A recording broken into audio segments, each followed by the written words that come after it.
नमस्कार, मी संतोष सानप. मी आता जालन्यावरून निघालोय, पनवेलला चाललोय. इथून मागं पण माझ्यासोबत अशी 1-2 वेळेस घटना घडली.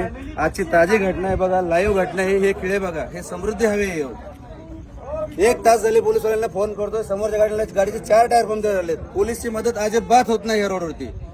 इथून मागं पण 2 वेळा, आता पण फॅमिली सोबत आहे. हे बघा, पूर्ण रस्ता जाम झाला. हे बघा, पोलीस इथे उभे. अजिबात आता आलेत पोलीस. हे खेळ दाखव, सगळे दाखव खेळ. पूर्ण खेळांचा व्हिडिओ घे. इकडे घे, इकडे.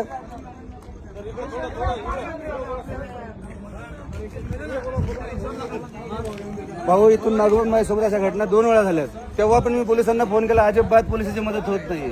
मी आता जालन्यावरून निघाले, मला पनवेलला जायचंय. हा बघा रस्त्यामध्ये हजारो खेळ ठोके, हजारो एवढे खेळ ठोकासवर चालले काय? अर्धा रस्ता बंद करून जर चोर खेळ ठोकतात, पोलीस करतात काय? रोडवाले कॉन्ट्रॅक्ट करतोय काय? काय सुविधा आहे रोडला? कशाला हा रोड बनलाय? हा समृद्धी एका लोकांचा जीव घ्या रोड बनलाय, तेच समजत नाही. व्हिडिओ व्हायरल करा हे आणि हे दाखवा या पोलिसवाल्यांना. अजिबात पोलिसची मदत होत नाही या रोडला.